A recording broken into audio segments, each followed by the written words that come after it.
Japan, a nation celebrated for its clean and modern cities, cutting-edge technology, world-renowned cuisine, and the whimsical charm of Kawaii culture. It's the land of anime, Harajuku fashion, Sanrio, cosplay, and Nintendo, icons that have become cultural touchstones recognized around the world. Today, fans of all ages and backgrounds immerse themselves in the vibrant universe of Japanese kawaii media. But Japan was not always this way. Behind the colorful screens and playful mascots lies a history drastically different than the Japan we know today. In July of 1853, Commodore Matthew Perry sailed into Tokyo Harbor under orders from the American government. With him came steamships, modern weapons, and an ultimatum. The Tokugawa shogunate, having lived in self-imposed isolation for over 2 centuries, had no navy, no defenses, and no choice. Japan was forced into a series of unequal treaties, opening its ports and economy to the West on humiliating terms. With Japanese goods flowing into America and Europe, artists like Monet, Degas, Van Gogh, and Tissot were overcome with an obsession for Japanese woodblock prints, kimonos, and screens, forming a movement known as Japonisme, which went on to influence movements like Impressionism and Art Nouveau, reshaping the trajectory of Western art.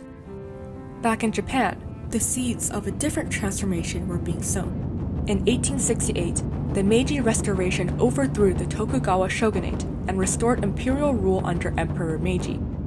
The country emerged from feudal isolation with a new ambition, to catch up to and compete with the imperial powers that had once humiliated it. Under the banner, Escape Asia, Enter the West, Japan launched an aggressive campaign of industrialization, modeling its government, military, and infrastructure after Europe and America. In this period, the narrative of Japan's superiority over other underdeveloped Asian neighbors emerged. At the same time, a notion of Pan-Asianism arose, and that Japan would be all of Asia's savior against Western imperialism, resulting in the Great East Asian Co-Prosperity Sphere. These ideas were then combined with Japan's invasion of its neighbors. Japan's rise as a military power was swift.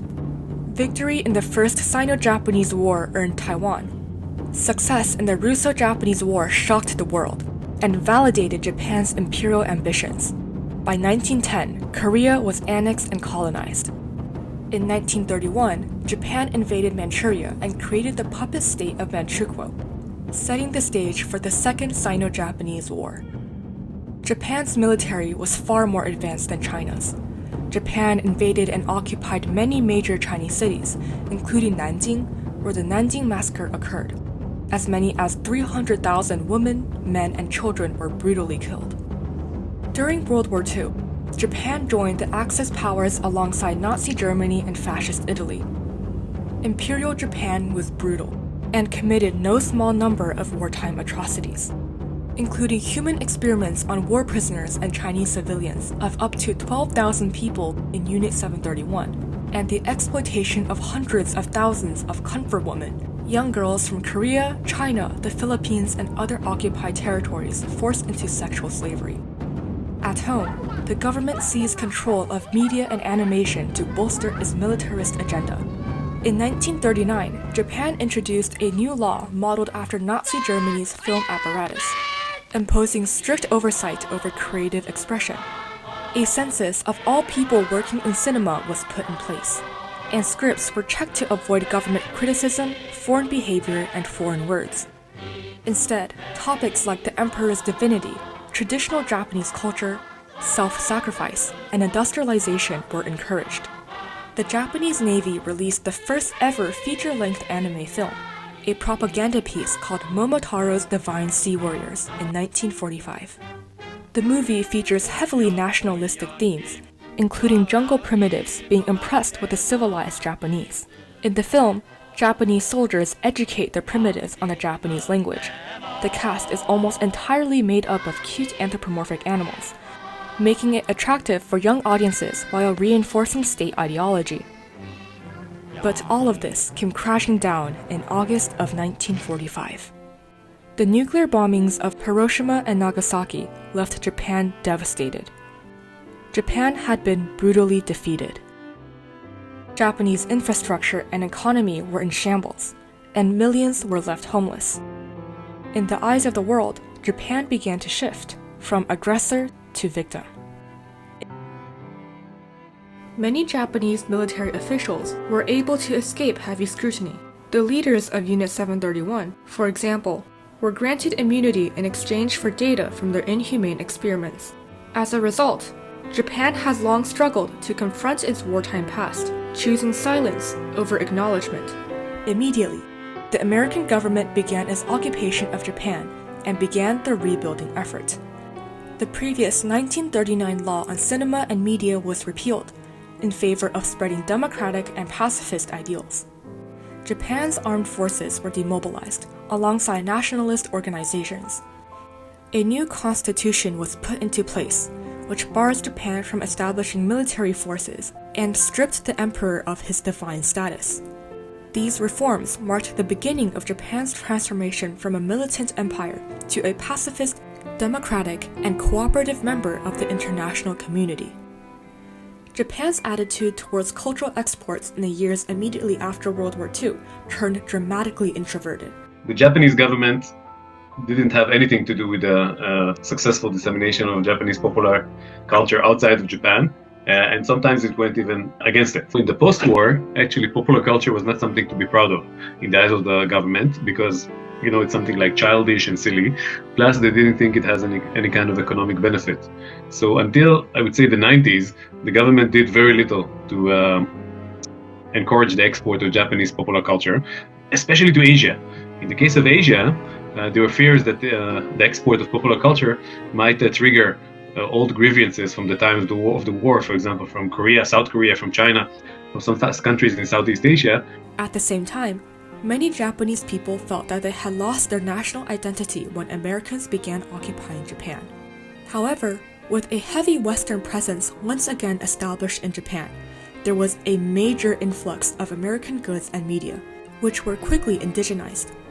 This formed a hybridized Japanese pop culture that would become the soil from which modern Kawaii culture would spring forth.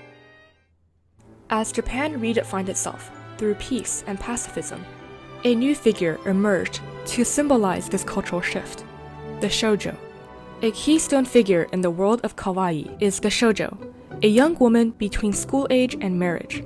In 1899, Japan's government implemented secondary education for girls, and by 1940, 22% of girls attended secondary school, a dramatic increase from 1.5% in 1895.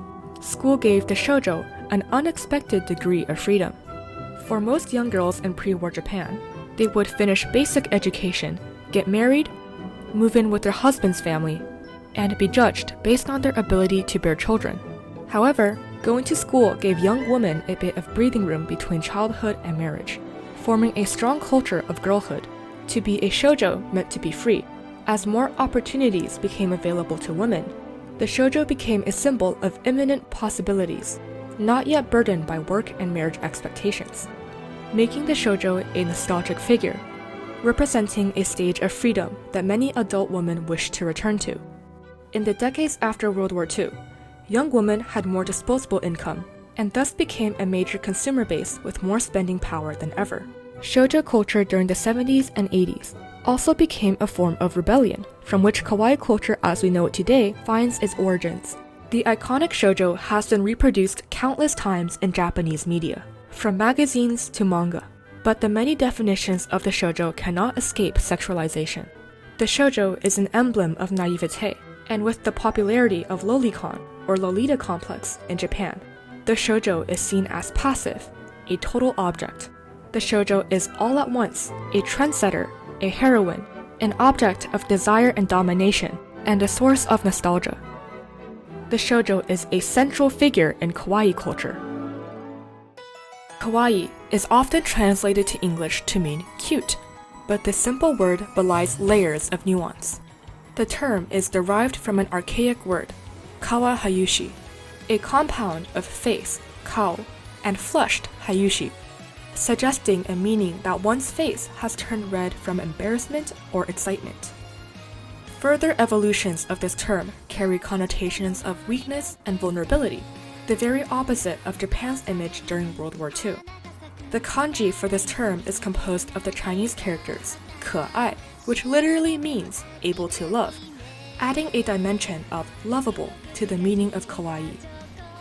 It's no small coincidence that these attributes apply to small children.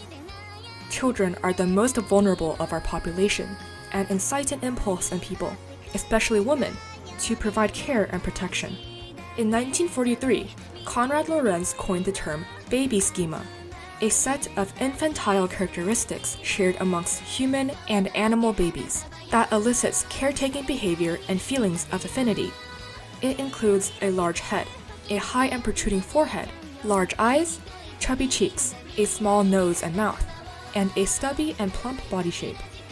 However, just as kawaii can attract through the instinct to nurture or protect, the opposite is also true. Kawaii can also feed into one's desire to manipulate and dominate. Surrounding ourselves with the weak and the pathetic can heighten our own sense of empowerment. This can result in a twisted phenomenon known as lolicon or Lolita complex, not to be confused with the Lolita fashion style. For some men, the draw to kawaii and shoujo is the desire to take advantage of someone without resistance and the trouble of mature adult relationships. Modern kawaii culture started in the 70s with something seemingly innocuous: handwriting. Girls in school began writing in a new style called maruji, which was written with rounded letters, fine, even lines, and embellished with cartoon symbols and English words. Instead of writing vertically, girls would write horizontally, like in English, a phenomenon occurring just as the Japanese language was being romanized. Because this handwriting was difficult to read, yet incredibly widespread, schools across Japan banned this type of handwriting. Handwriting became a way for the shoujo to rebel against traditional Japanese values of feminine grace and refinement, and authority systems by identifying with Western culture. Capitalizing on this boom in rebellious handwriting, companies took advantage of the consumer boom happening at the same time, and thus magazines and advertisements used this font to appeal to the Japanese youth. Many companies began to create fancy goods, which originated as cute stationery and greeting cards for students, often decorated with cartoon mascots. Of these companies, Sanrio soon established a monopoly in fancy goods, a category which grew to encompass all types of frilly knickknacks. Fancy goods are usually small, pastel, soft, and dreamy in a European style. Fancy goods found great popularity in Japanese youth culture and still do to this day. Cute little trinkets are seemingly available everywhere for purchase, and they're often affordable enough for young people to buy for themselves and to gift each other. But by the mid-1990s, handwritten letters had fallen out of fashion in favor of new telecommunications technology. First came the pager, with messaging capabilities. Originally developed for doctors and businessmen, Japanese teenage girls quickly came to the forefront of this new technology. Of the millions of people who came to use them, most were teen girls, attracted to the cute hearts and smiley faces in the messaging function. This trend continued with the invention of mobile phones, and whatever phone wasn't popular with women simply disappeared from the market. Kawaii emojis on mobile phones were a key selling point, and when Apple and Google collaborated in 2013 to create an international standard for emojis, the whole world began communicating with these cute pictograms. From fancy goods to Studio Ghibli movies, European aesthetics are often romanticized and an object of nostalgia in Japanese media. During World War II, Disney works were banned from entering Japan, but flooded back in during Japan's reconstruction, and would become a major influence on animation, comics, and the modern kawaii aesthetic. With the prevalence of Western media, Japanese audiences became deeply familiar with European visual motifs. Castles, Rococo fashion, and Victorian interiors, but often only on a surface level. This blend of familiarity and distance created infinite possibilities for romanticization. Removed from the cultural and historical complexities of Europe, these aesthetics could be reimagined freely, imbued with fantasy, and molded into idealized worlds that the Japanese population can look back on fondly. Cinema outings to view Disney movies were once a part of primary school education. further embedding fond childhood memories of Western imagery into the Japanese imagination. While Disney's cute aesthetic was based in a nostalgic return to an idealized rural past, full of cheerful animals and folktale simplicity, Japanese kawaii culture took a more introspective turn. It romanticized childhood itself, a phase of innocence, freedom, and emotional vulnerability, positioning it as a sentimental escape from the expectations and rigidity of adult life. A major part of the attraction to kawaii culture lies in its ability to offer comfort through nostalgia. In a society where adulthood is often associated with burden, responsibility, social conformity, and emotional restraint, kawaii provides a soft, pastel-colored refuge. It's a rejection of maturity and a return to the freedom and emotional openness of the shoujo. Adulthood marks a sharp departure from the youthful freedom, seen not as a natural evolution but as a kind of loss. Kawaii culture subverts this narrative, allowing adults, especially women, to act below their age-graded station without stigma.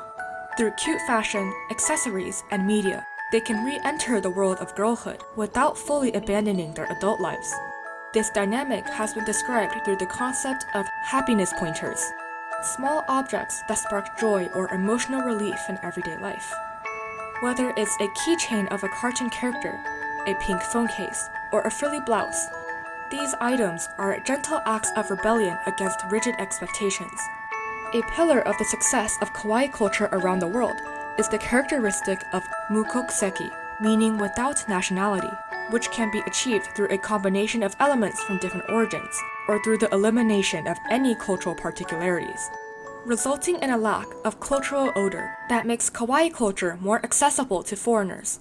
And no symbol captures this better than Hello Kitty, the most iconic of all kawaii mascots.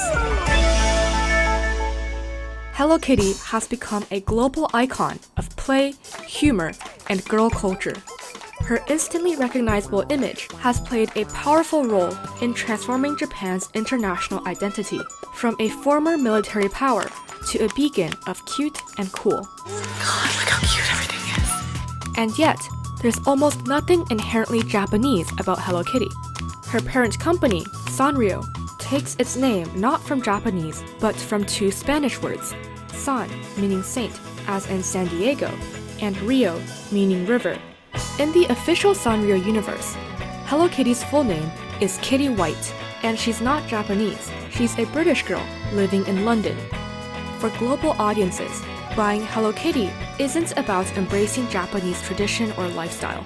Instead, Hello Kitty offers a blank slate, a character without a defined personality, onto which anyone, anywhere can project their own meaning. That flexibility has made her an economic powerhouse. In her 50 years on the market, Hello Kitty has earned Sanrio over $80 billion, placing her alongside Mickey Mouse as one of the most profitable characters in the world. Today, 90% of Hello Kitty's revenue comes from outside Japan. She appears on everything, from cosmetics to couture, backpacks to airplanes. And her fans include the biggest names of global pop culture, like Britney Spears, Mariah Carey, and Lady Gaga. Their love of Hello Kitty proving that her appeal goes far beyond borders or language. From occasional appearances in the odd Asian goods store, Hello Kitty and Sanrio now have maintained licensing offices in California, Sao Paulo, Hamburg, Seoul, Taipei, Shanghai, and Hong Kong. Hello Kitty embodies the philosophy less is more. For all of her global success, her design is strikingly simple, so minimal in fact that she borders on abstract. With no mouth and a blank expression, Hello Kitty becomes a mirror for expression. She can be happy, sad, comforting, or neutral, whatever the viewer needs her to be in the moment. In this way, she becomes not just a character, but an emotional companion. Her small, stubby limbs and silence only heighten her cuteness. Like many kawaii characters, she appears helpless, unable to walk, talk, or care for herself.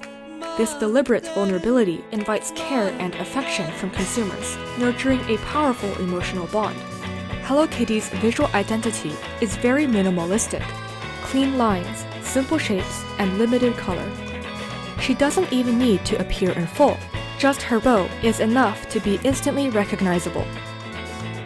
And that is where her power lies.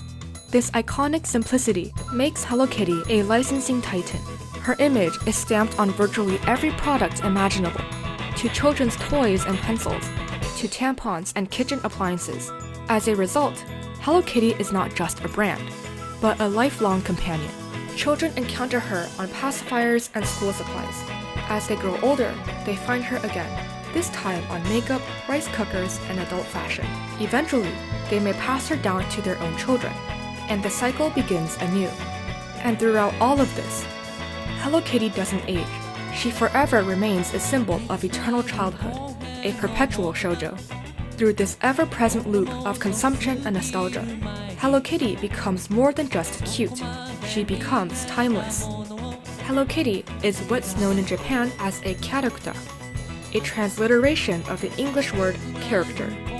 At their core, character are mascots, commodities in the form of cute, appealing figures that can be transferred, stamped, and printed onto just about anything. From train passes to toothbrushes, character have the power to transform even the dullest everyday object into something charming, something kawaii. The kawaii aesthetic has a softening effect, disarming consumers and audiences by making the dry, the bureaucratic, and even the unpleasant seem friendly and approachable. Whether it's a banknote or military recruitment, a cute mascot can reduce resistance and inspire positive feelings. Character project passivity, innocence, and joy, qualities that cut through the vertical hierarchies of Japanese society and foster emotional connection in unexpected places. The power of the character is not lost on Japan's most powerful institutions. Consider Prince Pickles, the official mascot of the Japan Self-Defense Forces.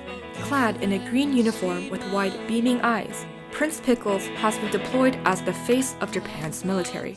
In the words of Defense Agency official Shotaro Yanagi, Prince Pickles is our image character because he's very endearing, which is what Japan's military stands for. Prince Pickles is a prime example of how Japan wishes to present itself, charming and cute, but also heroic and progress-oriented when seen participating in peacekeeping missions. Even politicians aren't immune to the kawaii makeover. Former Prime Minister Junichiro Koizumi transformed himself into a fuzzy lion character, a visual strategy designed to boost public affection and soften political messaging. This strategy did not go unnoticed outside Japan. In Taiwan, the Democratic Progressive Party took direct inspiration from Japan's use of character. Their candidate, Chen Shui-bian, adopted his own character, the Abian doll, with big eyes and childlike proportions. Abian was a calculated symbol of innocence, approachability, and youth, named after Chen Shui-bian's own childhood nickname. The Abian doll cast him in a nostalgic light, evoking familiarity and emotional warmth. It helped distinguish his image from the austere, authoritarian associations of the Chinese Communist Party. In a politically tense region, kawaii became a tool of soft resistance, a way to communicate without saying a word. Across Japan, and increasingly other Asian countries, banks, airlines, tourist agencies, and municipalities have all adopted their own mascots. These characters build trust, evoke warmth, and foster loyalty, persuading consumers to purchase, vote, or act in a way beneficial to the institution. Another aspect of kawaii's far-reaching influence lies in the realm of storytelling through characters, comics, and animation. The aesthetic of shoujo and kawaii has long been central to the visual language of anime and manga.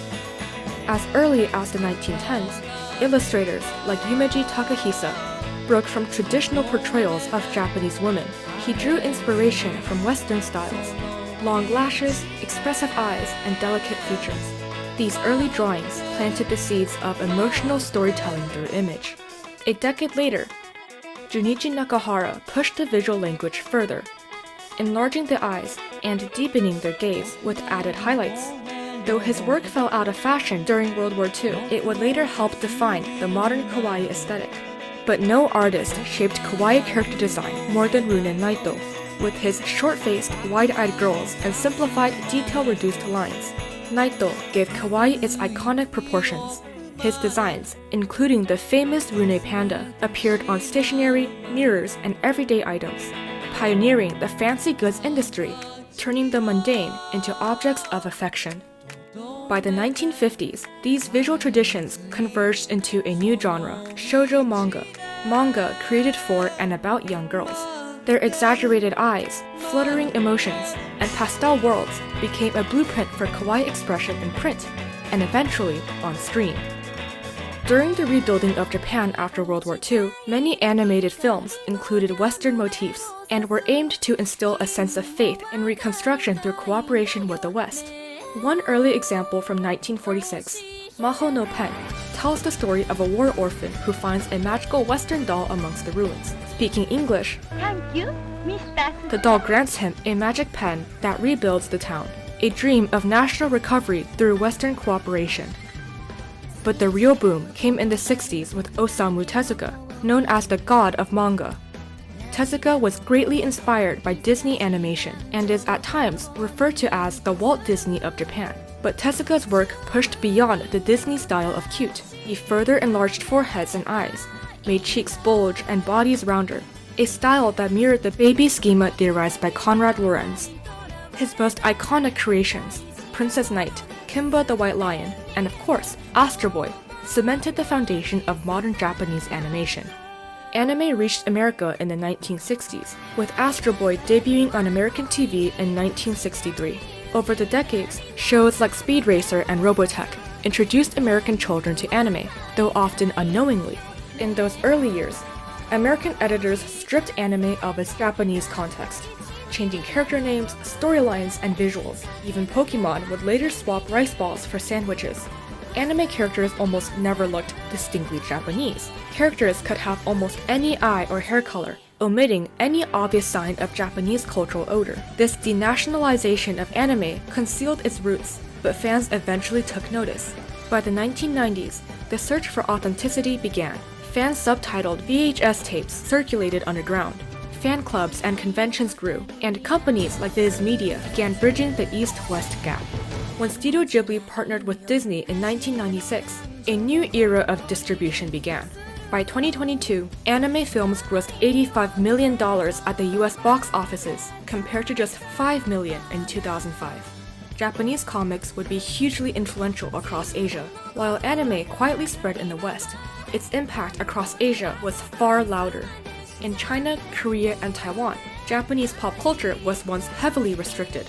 During the Cold War era, manga was smuggled, pirated, and passed hand to hand. But once cultural bans were lifted in the 80s and 90s, anime flooded into TV screens.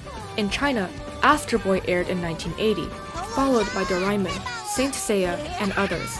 Despite government efforts to restrict foreign animation, like China's 2006 ban on airing non-Chinese animation during prime time, Japanese anime still remained dominant, as most people accessed it online. Japanese art styles became highly influential. Korean artists developed manhwa, inspired by manga storytelling and aesthetics. The explosive growth of webtoon, or web cartoons, brought manga-like pacing into mobile-friendly vertical scrolling.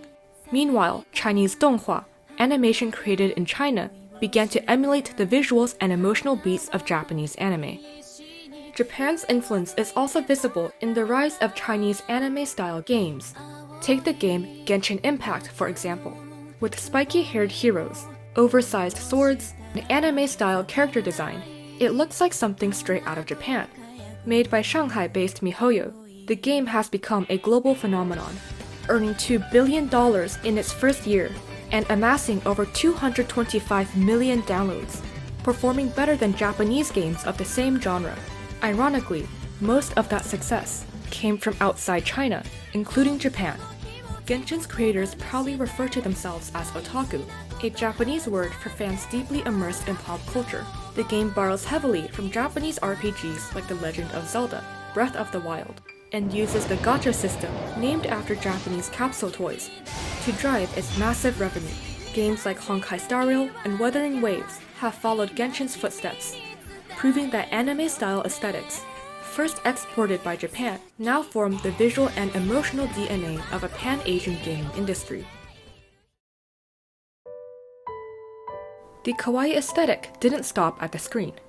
For some, watching or reading kawaii isn't enough. They don't just admire the aesthetic, they become it. Emerging in the 1970s and 1980s, Lolita fashion developed as a form of rebellion, a response to the pressures of rapid commercialization and Japan's rigid society. Rather than confront a bleak reality head-on, a growing number of young people chose to escape.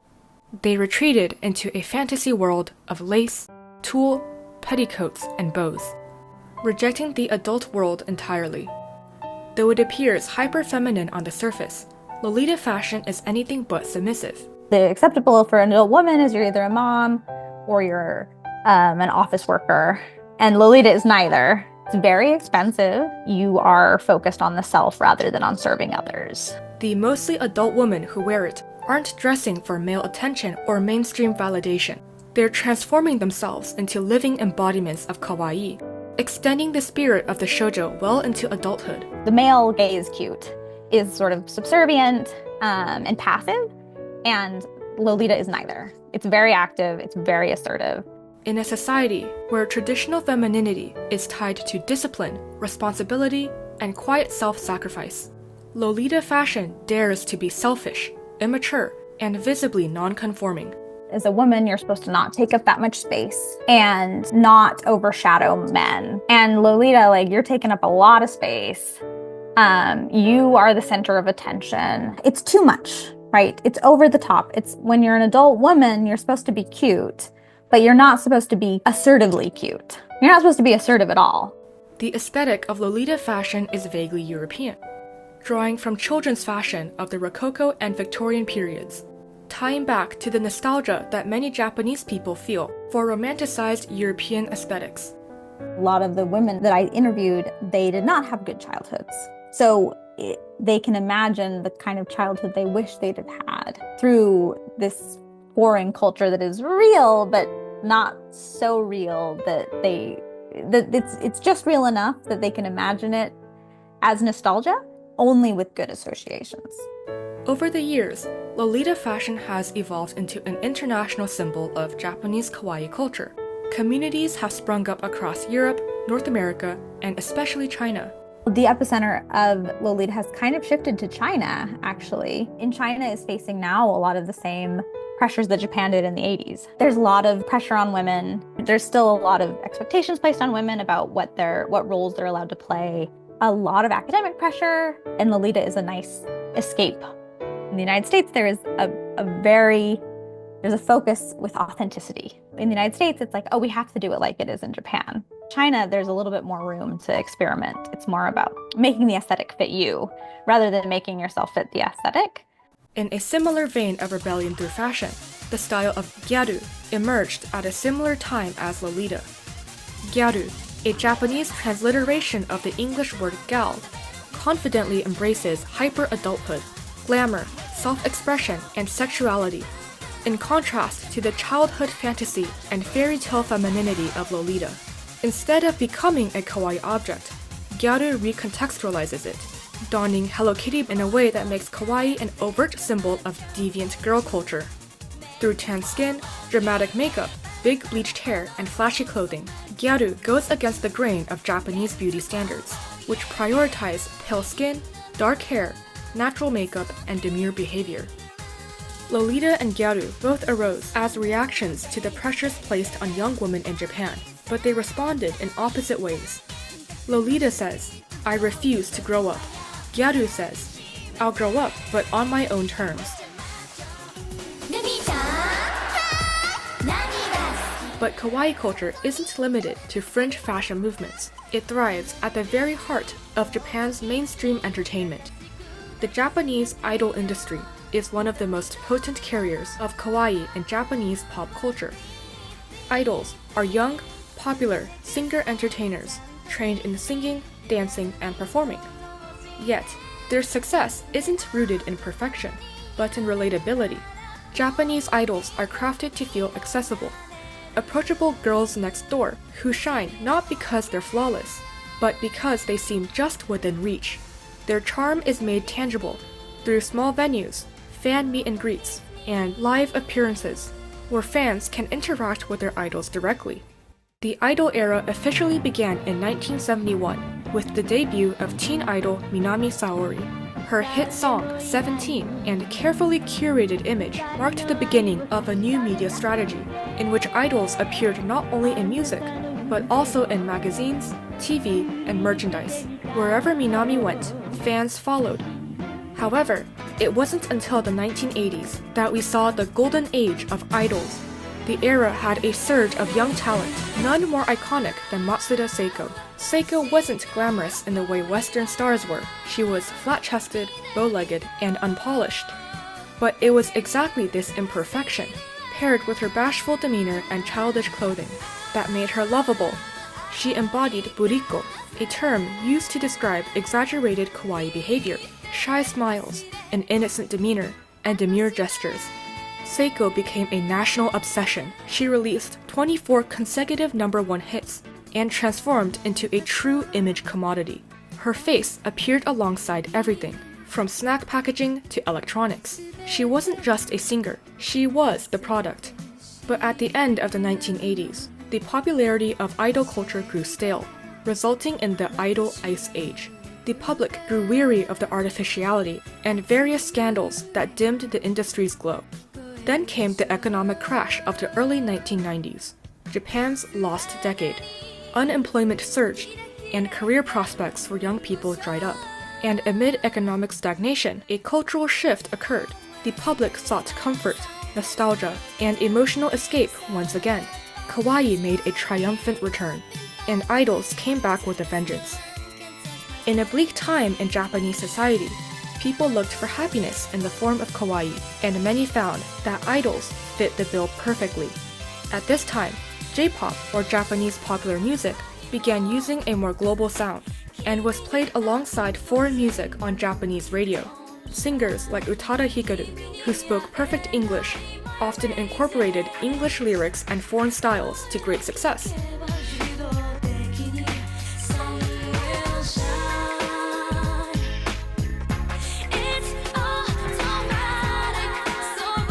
But even with a heavy Western influence on the sound of J-pop, J-pop idols never quite caught on a global scale. In an era of Britney Spears, Mariah Carey, and Christina Aguilera, the cutesy image of J-pop idols just didn't blend well in the West. However, the same cannot be said about other Asian countries. Despite historical tensions in places like Korea, Taiwan, Hong Kong, and China, many young East Asians greatly enjoy Japanese popular culture, and idol culture was no exception. For decades, China, Korea, and Taiwan had prohibited the importing of Japanese pop culture after World War II. However, during the 80s and 90s, restrictions relaxed, and J-pop and idol dramas began to be exported to the rest of Asia. For many young East Asians, Japanese pop culture offered something distinct, a way to experience the West through Asian lens, what scholars call an Asianized West. With Japan's status as an industrialized and modernized nation, Japanese music, media, and fashion were carriers of an urban and trendy lifestyle that many young people in Asia found attractive and relevant to their own changing lives. Additionally, Asian fans found that Japanese idols were more relatable to them culturally and physically. Rather than chase an impossible ideal of the likes of Madonna or J-Lo, Japanese idols presented a more attainable vision. The kawaii buriko behavior displayed by J-pop idols were similar to practices of aegyo in Korea and sajiao in China and Taiwan, forms of deliberate cuteness to express affection, charm, and playfulness. These cultural parallels made Japanese idols feel more familiar and emotionally resonant. Satellite networks like Star TV broadcast Japanese idol dramas to Taiwan, while music exports skyrocketed. By 1995, nearly half of Japan's TV exports went to East and Southeast Asia. Idol groups and soloists like Ayumi Hamasaki, SMAP, Utada Hikaru, and AKB48 became household names across the region. In 1992, Star TV established the Japanese Idol Drama Hour, which effectively branded imported idol media as Japanese. But the J-pop boom didn't last forever. As the 2000s progressed, another force began to rise: K-pop. Initially modeled on the Japanese idol system, Korean agencies borrowed heavily from Japan's playbook. SM and YG Entertainment used the same fan engagement strategies and training systems that Japanese agencies had come up with. But Korean companies innovated, building more rigorous training programs, cultivating multilingual stars, and embracing sleek, global aesthetics. Over time, K-pop idols weren't just Korean. They were Chinese, Thai, Japanese, and beyond. The result was a new kind of soft power, the Hallyu wave. Korean idols now grace global stages, from Coachella to the Met Gala. Korean dramas dominate streaming platforms, and K-pop fandoms span continents. While Japan's Kawaii-driven idol system planted the seeds, it was Korea that perfected it. But the love for Kawaii wasn't confined to Asia. Japanese Kawaii media has truly gone global, and few work harder to spread it than the fans themselves. They work as agents, marketing agents. First, they work for free. Second, they consume themselves. And third, they try to persuade their friends and family to become consumers in an almost religious zeal. Until the 1990s, Japan's government didn't do much to actively support cultural exports. It was the private market and passionate fandoms that carried Kawaii culture beyond Japan. Ironically, piracy may have been the most powerful tool in their hands, despite its illegal nature. In the formative years, in the 80s and 90s, the most important reason for the dissemination of Japanese popular culture outside of Japan was piracy. Piracy enabled the spread of Japanese cultural content swiftly, cheaply, and beyond the government control. Piracy was the best things that happened to Japanese popular culture. In the 90s, it used to be physical piracy, CDs and DVDs. 2000s, it's online piracy. Early piracy involved anime taped off Japanese TV by American military personnel stationed in Japan. These tapes, copied, traded, and shared, introduced early American fans to authentic Japanese content, including the slice-of-life genre that rarely made it to American TV. For many, this became the gateway to Japan itself. By the 1980s, anime fan clubs began popping up across the US. They produced newsletters and zines filled with Japanese language lessons and cultural explainers. Anime fandom soon evolved into a global subculture, with conventions, meetups, and even anime tourism, where fans travel to Japan to visit animation studios, meet creators, and walk the streets they had seen on screen. But fans didn't just consume, they created. They wrote fanfiction, made doujinshi, fan-made comics, and most visibly, they cosplayed. Cosplay conventions around the world became hubs of creativity and community, where fans dressed as their favorite characters, shared art, and celebrated Japanese media face-to-face. Sylvia, a cosplayer from China and the United States, explains how cosplay allows her to explore identity and self-expression. My name is Sylvia, but I use a different name for my cosplay. It seems that on social media your usernames are inspired by or are in the Japanese language.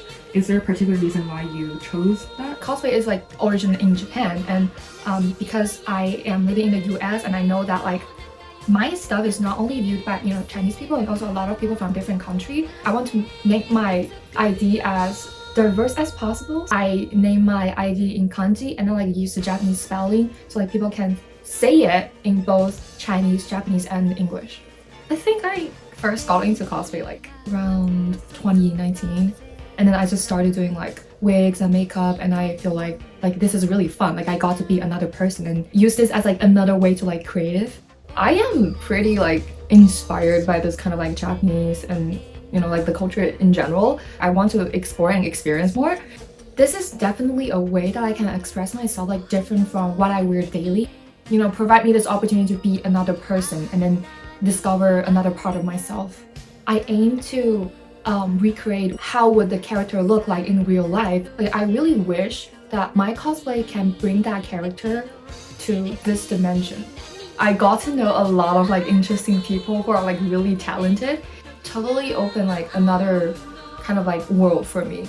I am pretty kind of good at cosplaying those characters with more blurry gender, those more in the middle that blends more kind of modern value of individuality. As I became more used to the process, I put in more of my own creativity, and then I kind of like started to, do my own kind of costume than like what is the original stuff that the character has. All the skills that I gained from doing cosplay actually has helped me a lot because I'm well-be major in fashion, and it has like a lot of things to do with like fashion, like styling and then like, designing and also like photography and everything.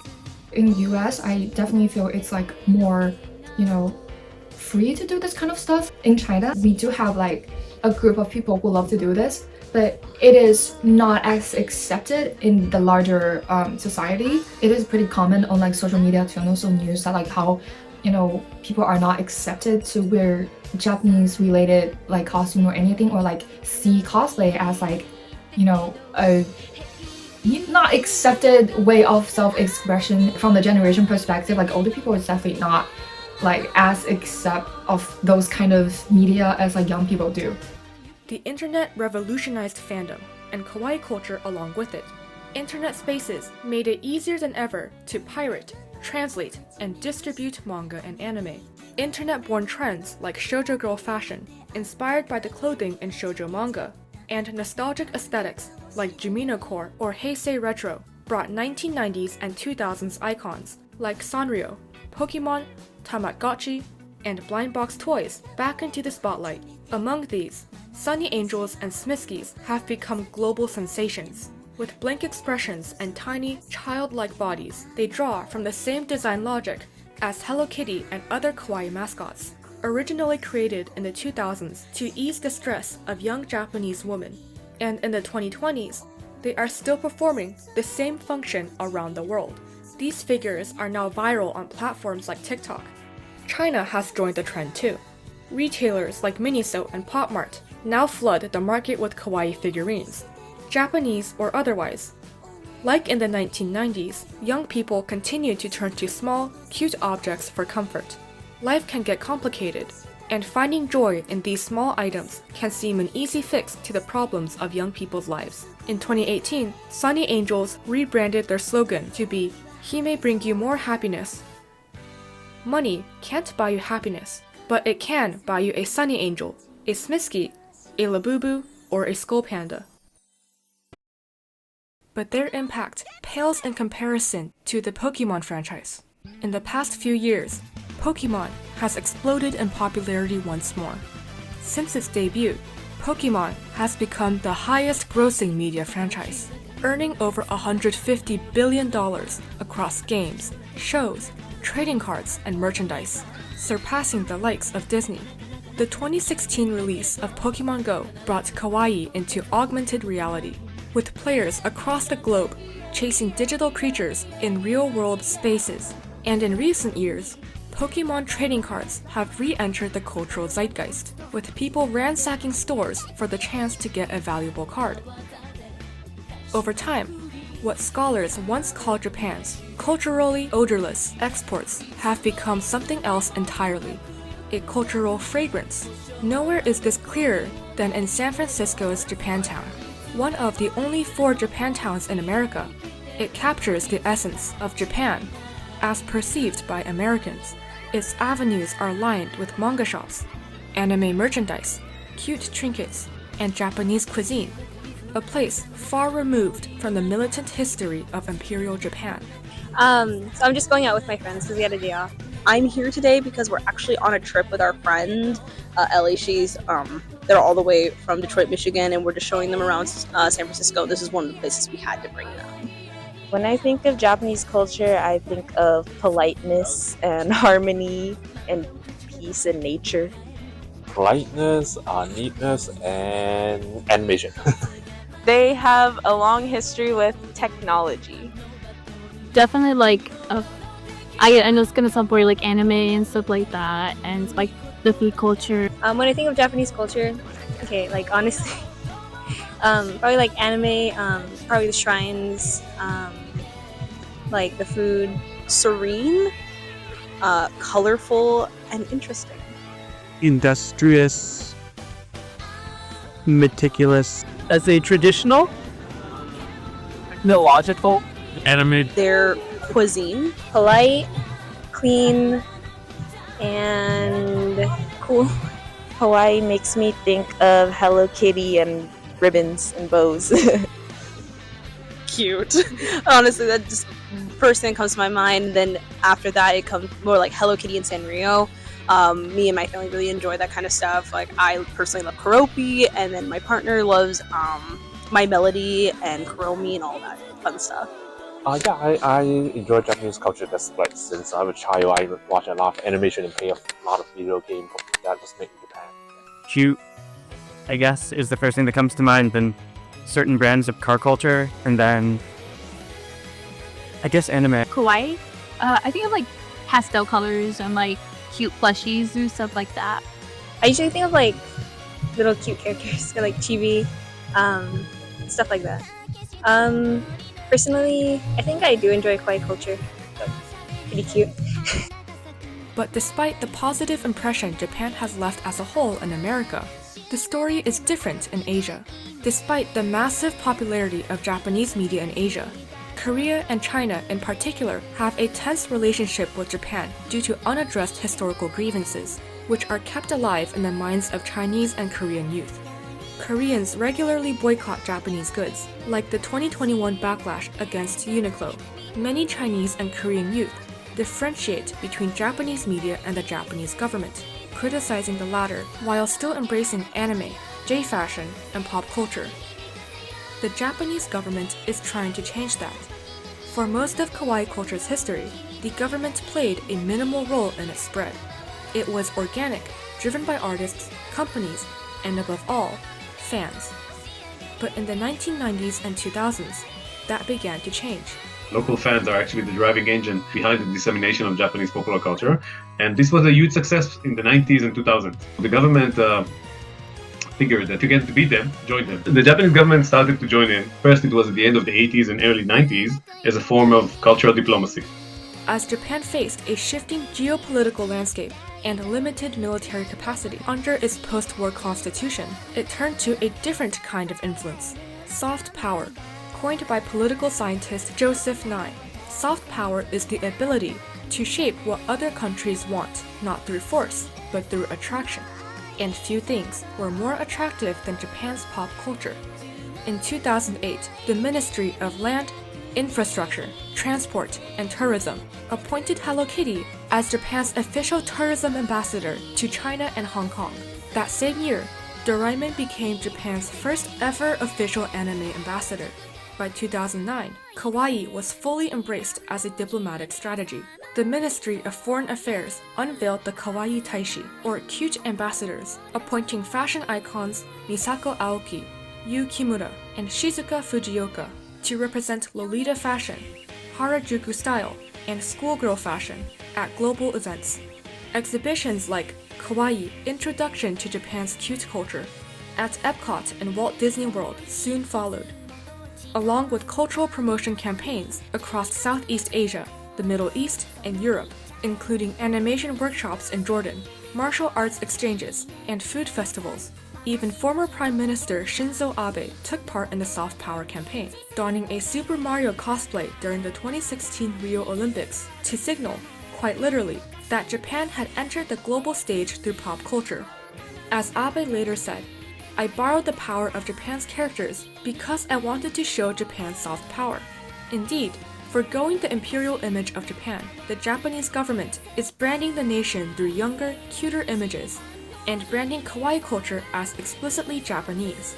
These efforts culminated in the Cool Japan initiative. Ministry of Economy, Trade and Industry, METI, started to become interested in the export of Japanese popular culture, and then in 2012 it established Cool Japan, and ever since it's trying actually more actively to introduce Japanese popular culture abroad. Launched in 2013, a bold, government-backed campaign to promote everything from anime and manga to design, fashion, and cuisine.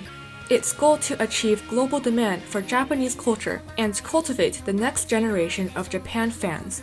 It has some success trying to introduce Japanese popular culture abroad. It's more like legitimizing the export of Japanese popular culture. Now, the question is, does it help? And the overall answer was no. State policy and policies and support is not effective because they don't know the industry. Authenticity is hard to manufacture, and kawaii by nature thrives on grassroots appeal. For many, cool Japan lacked the spontaneity and emotional sincerity that made kawaii culture so beloved in the first place. Still, the government hasn't given up. In 2024, the government rebooted Cool Japan, this time with a sharper edge against the backdrop of rising global tensions. It explicitly frames Japanese cultural exports as a tool of soft power to bolster the strength of their national security and international diplomacy. New goals include increasing the number of Japan fans worldwide, enhancing Japan's brand among global decision makers, and supporting the development of creators and digital talent through higher education, business partnerships, and international exchanges. Japan aims to grow its overseas content market from 13.1 trillion yen in 2022 to 20 trillion by 2033, fueled by rising global demand for anime, games, and lifestyle products. Initiatives now focus on developing young creative talent and sending them abroad, supporting translation and critique of Japanese literature and manga, creating curated content for film screenings and digital platforms in countries with strained diplomatic ties. In the span of a century, Japan has gone from a fearsome imperial power to a global ambassador of soft aesthetics, self-expression, and pop culture joy. The same country, once associated with warplanes and nationalist propaganda, is now beloved for mascots, magical girls, and digital creatures that live in your pocket. This transformation wasn't accidental. It came from crisis and reconstruction. It emerged through the imaginations of artists, fans, and later, the vision of a government that realized the potential of cultural exports as soft power. Through Kawaii, Japan rewrote its global image, not with force, but with softness.